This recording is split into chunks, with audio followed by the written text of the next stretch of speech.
La guerre de l'eau au sein de la communauté de communes Xaintry-Val d'Ordogne hier soir à Argentat. Les agriculteurs ont manifesté en marge d'une réunion publique qui s'est tenue pour tenter de trouver des solutions afin de préserver les ressources en eau. 3 scénarios possibles, dont celui d'un captage unique dans la Dordogne, plébiscité par les élus, mais rejeté par les agriculteurs qui l'estiment trop coûteux. Bonsoir Franck Petit. Avec cet exemple d'Argentat, on voit à quel point l'eau devient un bien précieux en Limousin. Les ressources en eau potable, elles vont se raréfier au fil des ans.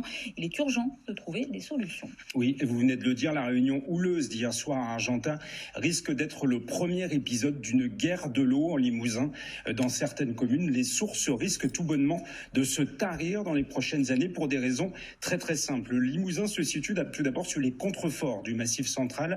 Notre sous-sol est donc granitique. Dans nos 3 départements, il n'y a quasiment aucune nappe phréatique et nos réserves d'eau se situent en fait dans les réserves, dans les fissures granitiques dans lesquelles il y a relativement peu de place. Nous avons au maximum 2 mois de réserve pour la consommation en eau potable. Vous avez peut-être remarqué qu'il fait de plus en plus chaud pendant l'été, qu'il pleut également de moins en moins.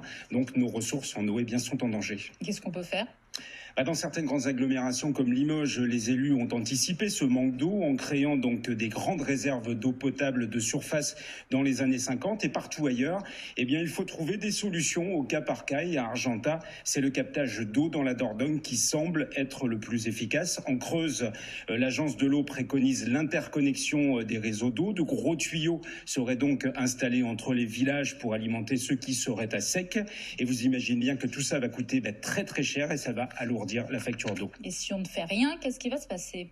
On ne peut pas vivre sans eau potable, donc il faudra amener des citernes dans les communes qui seront en rupture, ce qui va coûter très très cher. Et puis les agriculteurs, et puis les industriels ne pourront plus travailler. Et puis il y a des gens qui vont perdre aussi leur emploi, ce qui est quand même de poser un petit problème pour ce qui est du développement économique de la région. Et tout ce que je vous raconte là, c'est pas pour demain, c'est pas pour après-demain, c'est pour quasiment tout de suite. Et il y a un vrai problème. Merci Franck. Un dossier complet à retrouver sur notre site internet.